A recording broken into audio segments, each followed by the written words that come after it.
Ngayon ay gagawa tayo ng super soft milky rolls. So first na ingredient natin is the flour.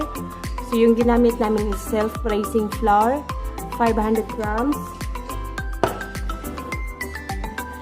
90 grams of white sugar or granulated sugar. 1 teaspoon of salt. 10 grams of yeast.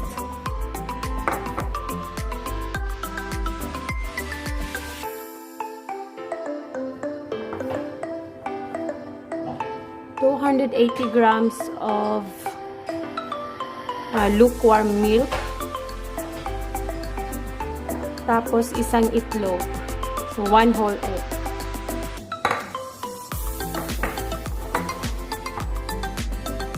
At 50 grams of butter.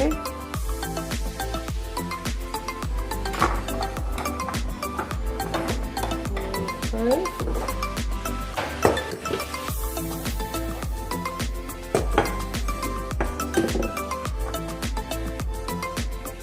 Ihalo natin ang yeast sa lukewarm milk.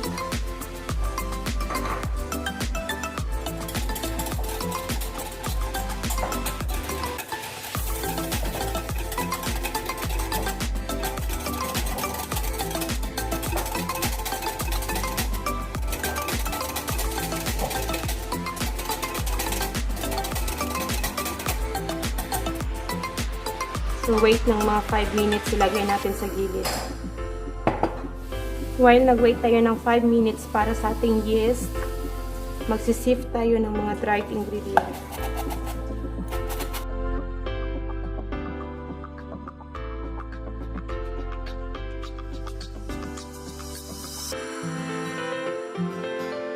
So, ito na yung sifted dried ingredients natin. So, 5 minutes na. Ito na yung yeast natin.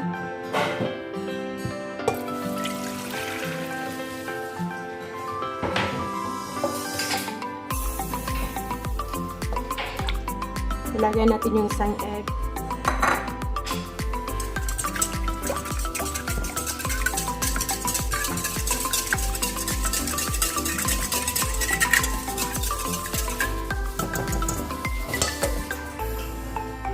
Tapos yung dried ingredients natin, half.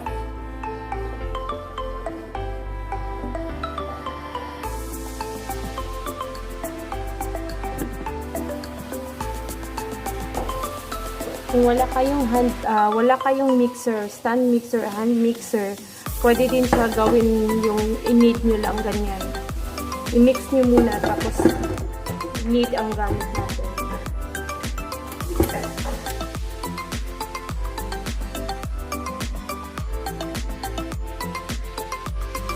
Sugar, half of the sugar.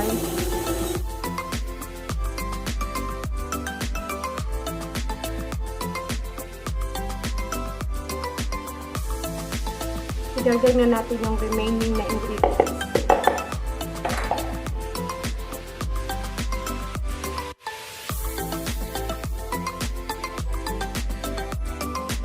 Tapos yung butter na 50 grams.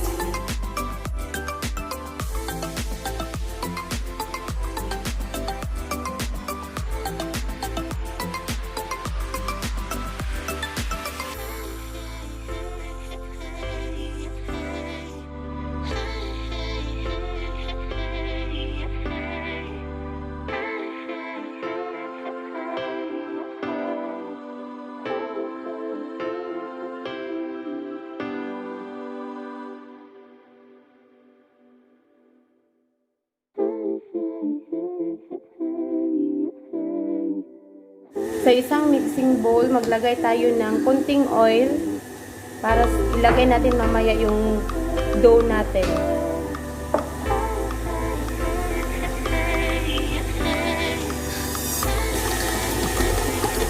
So, ayan na yung dough natin. So, tingnan nyo po.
Don't forget to like, subscribe, comment, and share. And we need 10,000 subscribers.